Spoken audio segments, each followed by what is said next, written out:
Bonjour à toutes et à tous et bienvenue sur cette nouvelle vidéo dans laquelle aujourd'hui je vais vous montrer une partie qui a été jouée à Paris en 1858. Donc Paul Morphy avec les pièces blanches jouait contre le duc de Brunswick et le comte d'Issoire. Donc ils étaient ensemble et la partie commence par 4.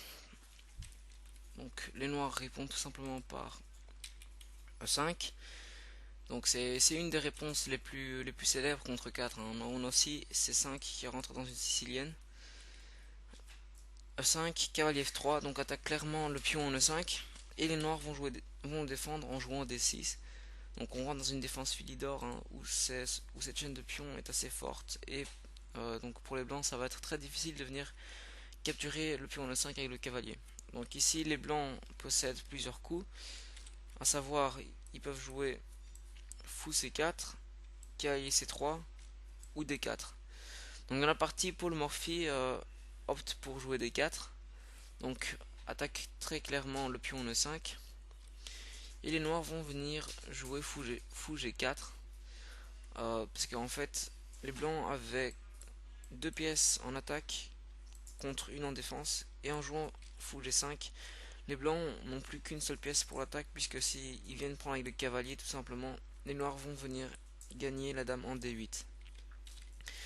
Donc Paul Morphy va tout simplement venir échanger le pion. Donc D prend E5.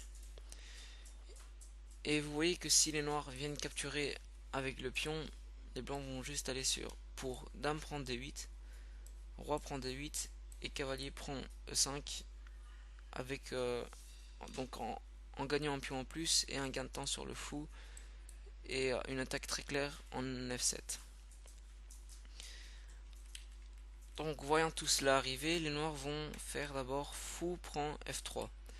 Donc ici le meilleur coup pour les blancs c'est simplement dame prend F3 puisque vous voyez que sur J prend F3 on a des pions doublés sur la colonne F. Donc ici après dame prend F3, D prend E5 tout simplement.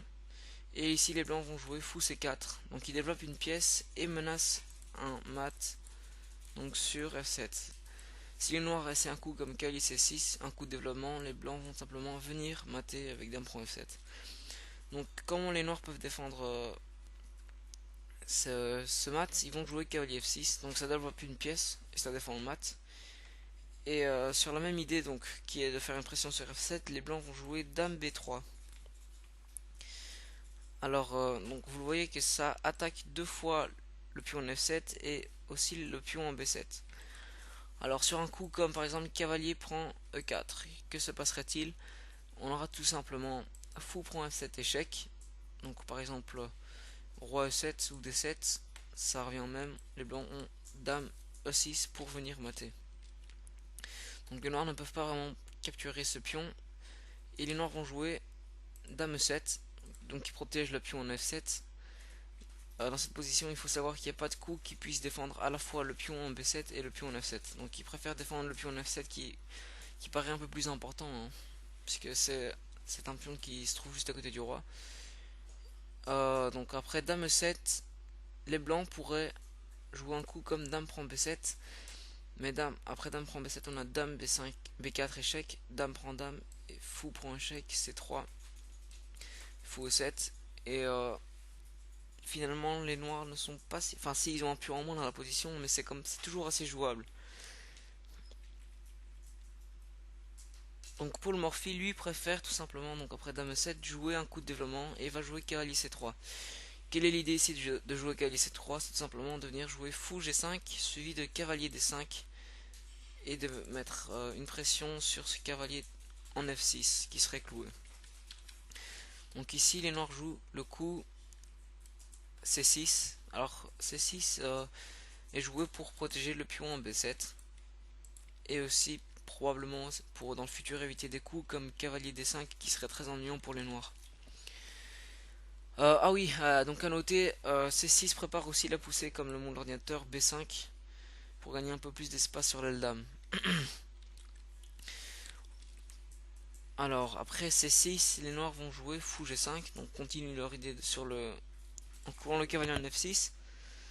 Et les noirs vont jouer B5 qui attaque le fou en C4.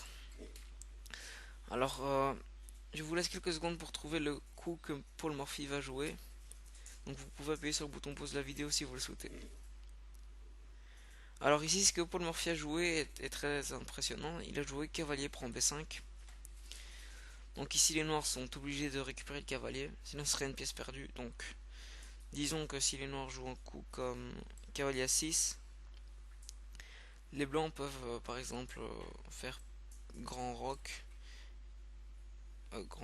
puisque sur C prend b5 on a fou prend b5 échec, un très joli coup qui va perdre la dame au prochain coup, puisque sur dame d7 on a fou prend d7. Et si les noirs donc défendent avec le cavalier en d7, c'est la dame en e7 qui sera, c'est en e7 que la dame sera prise. Donc après cavalier prend b5, ils sont pas obligés de faire c prend b5. Et puis là Paul Morphy va tout simplement jouer fou prend b5 échec. Donc en fait ici il force un peu cavalier bd7, puisque vous voyez que sur roi e8 le roi est vraiment à découvert, et un coup comme grand roc serait tout simplement dévastateur pour les noirs. Donc après fou prend échec, cavalier bd7 est joué. Là les blancs jouent grand roc, donc ils mettent le roi à l'abri et apportent une pression sur le cavalier en d7. Donc si vous pensez que le roi n'est pas vraiment à l'abri, donc en faisant grand roc, donc là je parle en général, hein, pas seulement de la partie, la plupart des temps le coup qui suit c'est toujours roi b1. Donc on met le roi en face des trois pions pour les protéger. Donc ici vous voyez déjà dans cette position la très mauvaise position du roi noir, puisqu'il est au centre. Et donc vous voyez que cette pièce en d7 est clouée par le fou. Le cavalier en f6 est aussi cloué par le fou. Donc c'est très difficile à jouer pour les noirs, et ils vont opter pour un coup qui est tour d8, donc qui vient rajouter une défense sur le cavalier en d7, mais le jeu des noirs est trop passif. Donc on va par exemple comparer la tour des blancs à celle des noirs. Donc vous voyez que la tour des blancs exerce un rôle très important sur la colonne D, mais celle des noirs exerce un rôle défensif sur le cavalier en d7. Et donc dû à cette suite de mauvais coups des noirs, les blancs ici, donc Paul Morphy, va encore trouver un très bon coup. Donc vous pouvez appuyer sur le bouton pause de la vidéo pour le trouver. Moi je donne la solution. Donc ici Paul Morphy va simplement jouer tour prend d7. Il profite simplement du clouage du cavalier en f6. Et si la dame capture, bah, c'est simplement fou prend 1, ça gagne la partie. Donc ici les noirs sont presque obligés de prendre de la tour. Enfin sont obligés, hein, c'est le meilleur coup. Tour prend d7. Et là, bah, vous voyez que la tour noire est clouée. Et au lieu de faire comme la plupart des personnes auraient fait, par exemple fou prend d7, échec, et par exemple roi prend d7, Paul Morphy va simplement rajouter une pression sur la tour en d7 qui est clouée, vous le voyez, une fois, enfin clouée une fois, mais il y a la tour qui rajoute une autre pression. Ici les noirs vont jouer dame, simplement dame 6, donc ils essayent de se déclouer, parce que le fou en g5 faisait une pression sur le cavalier en f6, qui lui-même est un défenseur de la tour en d7, et qui vient aussi proposer l'échange de dames, et ça c'est pas vraiment intéressant. Là Morphy va tout simplement jouer fou prend d7. Donc ici les noirs ont récupéré du cavalier, et là pour finir la partie en beauté, Paul Morphy va tout simplement trouver un coup sublime. Donc vous pouvez appuyer sur le bouton pause encore une fois pour trouver le coup que les blancs ont joué, et pour les autres je vous donne la solution. Alors ici les blancs ont tout simplement joué dame b8 échec. Donc vous voyez que toutes les cases de fuite sont couvertes par le fou et par la dame aussi, hein, donc la case en d8. Donc ici les noirs sont obligés de faire cavalier prend b8. Et puis comme par magie, vous voyez que la tour et le fou ont une très bonne coordination, une coordination parfaite. Et donc tour d8 vient tout simplement finir la partie.